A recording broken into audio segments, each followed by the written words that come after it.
In part one of this series on learned optimism, we briefly discussed self-esteem, depression, optimism, pessimism, explanatory style, and learned helplessness. Let's quickly review a few of those definitions and get right into how we can use them to learn more. First, explanatory style is the manner in which you habitually explain to yourself why events happen. Learned helplessness is a giving up reaction, the quitting response that follows from the belief that whatever you do doesn't matter. Pessimists tend to believe bad events will last a long time. They will undermine everything they do, and most importantly, it's their own fault. Optimists tend to believe that defeats are temporary and only relative to one situation. They don't view defeat as being their fault. They see that a circumstance, maybe bad luck or someone else, brought about the defeat. They see it as a challenge to try harder. Now, I challenged you to spend some time last week looking at your thoughts. Did you decide what is your explanatory style? Do you lean toward optimism or pessimism? Have you learned helplessness? And have you learned to do it without judging yourself? On today's episode, we are going to look deeper into optimism and how we can use this to help us in many, many aspects of our life. Optimism can help protect you against depression. It can help how you see what you have achieved. It can enhance your physical well-being. Now, I shared a disclaimer in the last episode, and I want to repeat it today. I acknowledge that sometimes overcoming depression isn't as easy as changing the way you think. As someone who has been to the depths of depression and back, I know that medication is needed in some cases. Only you and your doctor can decide what is needed for you. It was after I received medical help and got my chemicals back in order and working correctly that I found that I was still in need of some more help. That's where learning about how you think comes in. There is more help needed to help you to continue moving out of depression. The medication gets you started. This was the way that I felt, that I was finally able to get to where I felt I had my life back. I'm urging you to open your mind, try something different, and see if it's what you're missing too. All right, with that out there, let's keep learning about optimism. Now, the central skill of optimism is changing the destructive things you say to yourself when you experience the bad or the hard parts of life that happen to all of us. Becoming an optimist is not about being more selfish and more self-assertive, or to present yourself to others in overbearing ways. Becoming optimistic can be as simple as learning a set of skills that help you to talk to yourself from a more encouraging viewpoint when you encounter personal failures. Optimism has an important role in every aspect of your life. Note that I said role. It doesn't change everything in your life, but it can change a lot.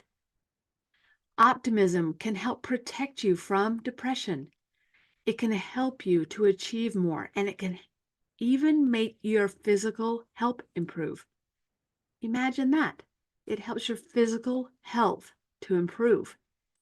Think of it as more than positive thinking. Optimism is a skill, and a skill can be learned. Anything that can be learned can also be unlearned, so don't forget that. If you feel you have learned to be pessimistic, it can be unlearned.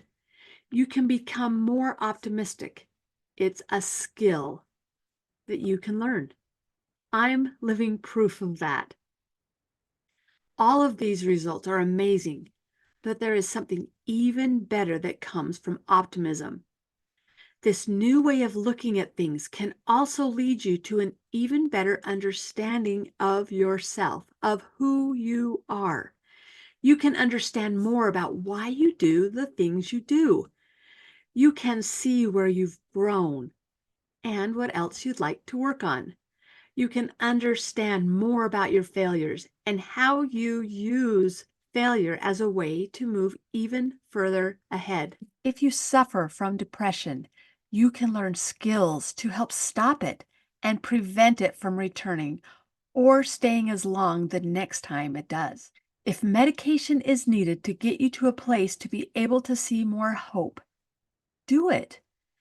Then you can choose when to use your new skills and how you can share them with others if you'd like. Again, it's so much more than just positive thinking. It's what you choose to think when you fail.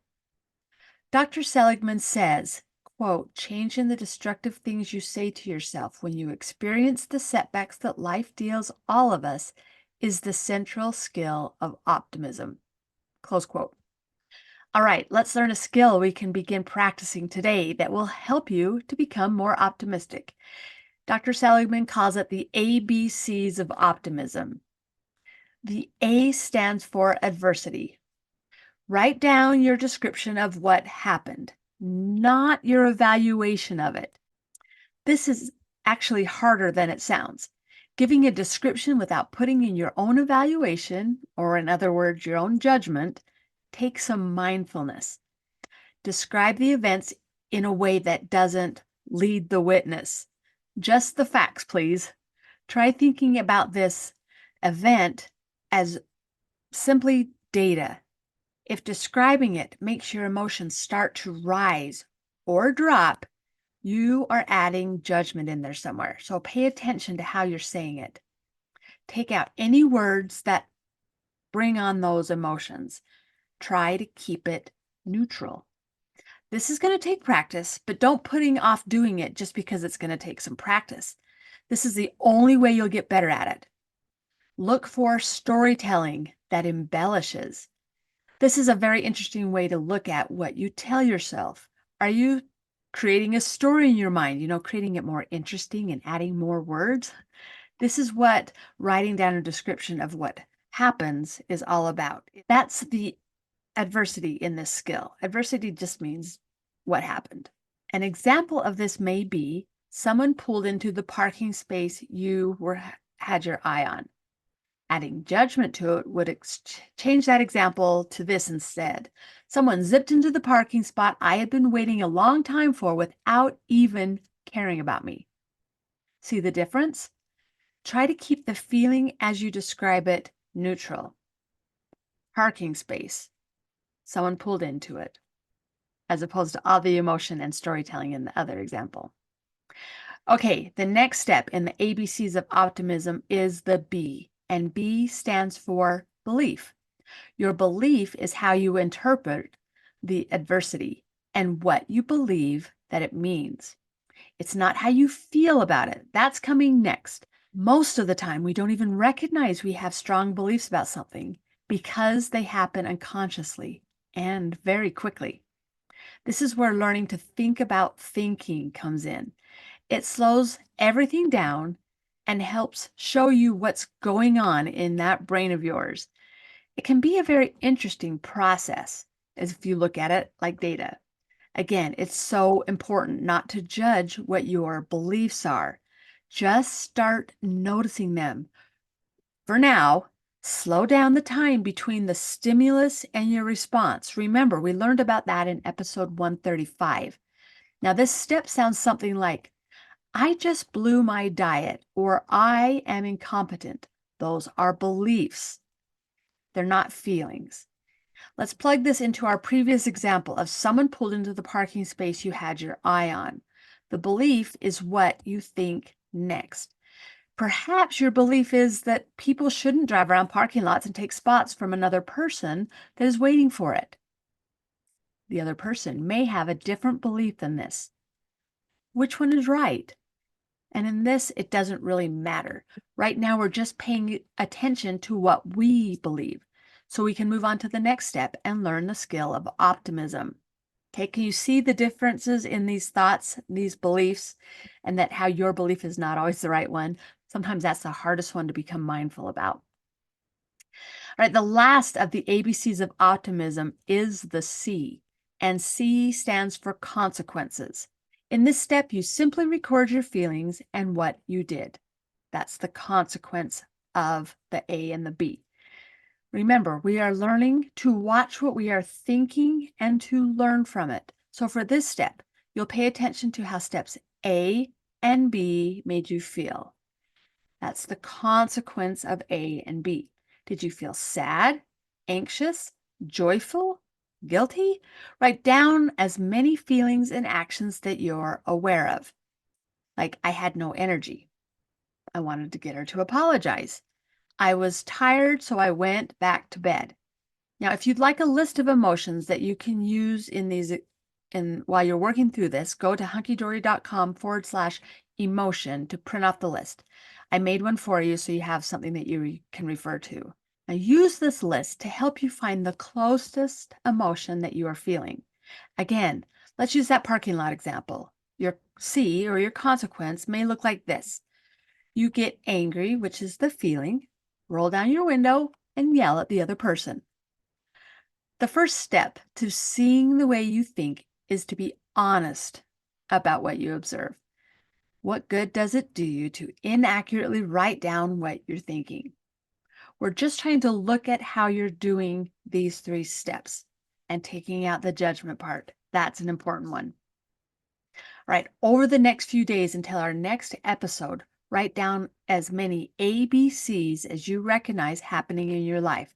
Try to get at least one a day. Maybe start with writing 5 ABCs on pieces of paper and make sure you're filling in one of those every day. Give your beliefs and consequences as much information as you can. Maybe by paying attention, you start to notice some of the unconscious conversations you are having in your head. When you start looking and noticing, you'll be surprised how many you start to pick up on. There's a lot of storytelling running around freely in your head. No wonder you feel weighed down with burdens. Many of them are happening without you even knowing it. Now, working on this during your journaling practice could be a great place to start identifying them. If you're not journaling, this could be your week to start. Either way, try to collect at least 5 ABCs over the next week.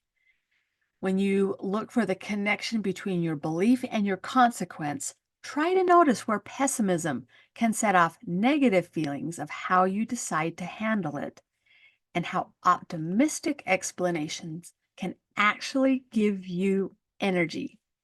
It's a fascinating thing to start to notice. Now, as a trained coach, I can help you learn to be a more optimistic person. I can help you look at your thinking from another viewpoint and show you where your thinking may need just a little bit of tweaking. It's not always easy to see your own thinking clearly. You've had years and years of learning the patterns that you go to subconsciously, and an outside perspective can quickly show you things that you're probably missing on your own.